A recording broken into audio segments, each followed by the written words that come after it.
Oganda e kaunti ya Migori dwaro mondo piny owacho kokalo e bad migawo mochung' ne riwo wi Uganda mong'ere kaka the National Cohesion and Integration Commission NCIC omany yo matieko ywaruok malo ma osebedo e gwenge mag Angata Barakoi kod Gwitembe mayudre e tong' kaunti ya Migori kod Narok. Jafwambo marwa Jopiny nigi ler koa e kaunti ya Migori.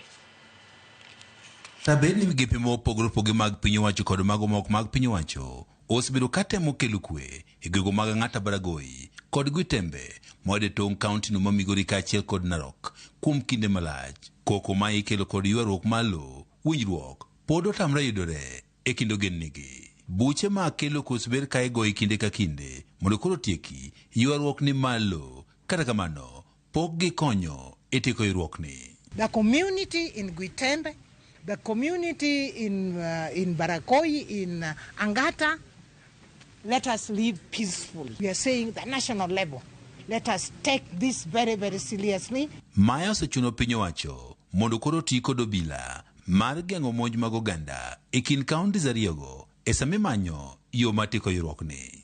Jalup gavana ma Migori Joseph Mairi mane wuoyo kinde nyasi mar hingo odiechieng' mar kwe piny mangima ne owacho ne gisetemo kelo kwe, kata kamano okenge ma giseketo pok onyago lew maber.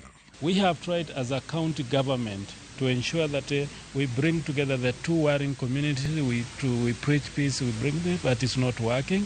Now it is a high time that the national commissioner represented here with the commissioner, they take up the issue so that we work together, the people of Gwitembe and Angata, they have peace. Mairi wachne piny owacho nyaka koro tim duto manyalore mar tieko ywaruok mar lowo e gwenge mag Angata Barakoi moyudre kaunti no ma Narok kaachiel kod Gwitembe moyudre kaunti ma Migori mondo koro oganda obed kod kwe. Young people dying there because people not going to farm their usual places. They have used to farming there and no longer going to farm. So it's an urgent thing, commission, that it needs to be addressed from the national level so that we may have peace in that particular area. Jokanyo ego mag oganda e kaunti ma Migori wanen gima ler ni moko oganda osewito ngimagi, moko osehinyore, ka moko bende koro mwandugi oselal nikech ywaruok mar lowo e tong' kaunti ariyogi. The other day I was being told of a story of somebody whose daughter is married the other side, and he was invited to go and visit his nyawana, and he did not come back alive. Why didn't he come back alive? Even the nyawana is wondering, why did they kill my nyawana? So there is need to identify those who are trying to destabilize people. Commission e bad migando mar piny owacho mochung'ne oganda jo Kenya maong'ere kaka National Cohesion and Integration Commission Medusa Philip Okundi mane wuoyo kaunti ma Migori e kinde nyasi mar hingo odiechieng' mar kwe e piny mangima ne ojiwo jo Kenya mondo koro ket kwe nyime. If you have peace, you can have a government. If you have peace, you can farm.